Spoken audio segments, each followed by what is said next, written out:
Beats of spiritual stories की सभी videos को देखने के लिए सब्सक्राइब करें और बेल आइकन पर प्रेस करें। नमस्कार, बीट्स ऑफ स्पिरिचुअल स्टोरीज में आप सभी का स्वागत है। मैं हूं विक्रम सिंह ठाकुर और आज हम श्रीमद् भागवत गीता की ऑडियो वीडियो प्रस्तुति में गीता के अध्याय 2 के श्लोक 51 से 54 तक को समझने की कोशिश करेंगे।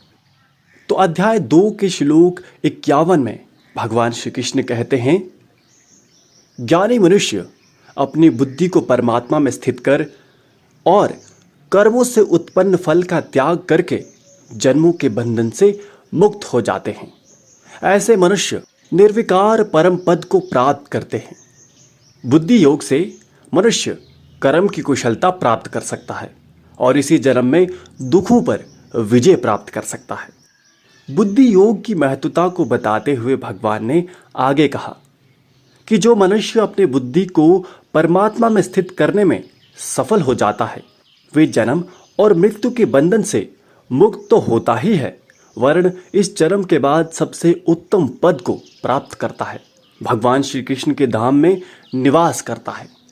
अध्याय 2 के श्लोक 52 में भगवान श्री कृष्ण कहते हैं, जब तुम्हारी बुद्धि मोहयुक्त ब्रह्म को पार कर जाएगी, तब तुम अभी तक सुने हुए और भविष्य में सुने जाने वाली भांति भांति की बातों से उत्पन्न ब्रह्म से मुक्त हो जाओगे। श्लोक 53 में भगवान श्री कृष्ण कहते हैं, भांति भांति के वचनों को सुनने से विचलित हुई तुम्हारी बुद्धि जब परमात्मा में स्थिर हो जाएगी, अपनी अंतकरण में स्थित, तब तुम परम योग की अवस्था को प्राप्त करोगे। इसे थोड़ा और अच्छे से समझते हैं। श्लोक 51 में भगवान श्री कृष्ण ने बताया कि बुद्धि योग से कर्म की कुशलता प्राप्त की जा सकती है और भौतिक जगत के मोह से मुक्त हुआ जा सकता है। इस श्लोक में यानी 52 और 53 में भगवान श्री कृष्ण ने बुद्धि योग की दूसरी उपयोगिता बताई। भगवान ने बताया कि जिस मनुष्य की बुद्धि भगवान पर स्थिर हो जाती है, वे इस संसार में सभी मोह और भ्रम से मुक्त हो जाता है।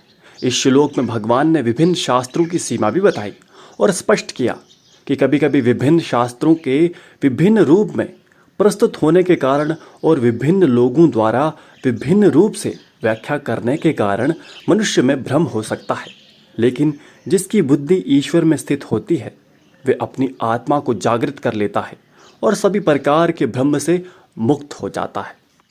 अध्याय 2 के श्लोक 54 में अर्जुन ने कहा, हे केशव, परमात्मा की समाधि में स्थित बुद्धि मनुष्य की क्या पहचान है? उसके बोलने की भाषा कैसी होती है? वे कैसे उठता बैठता है और कैसे चलता है?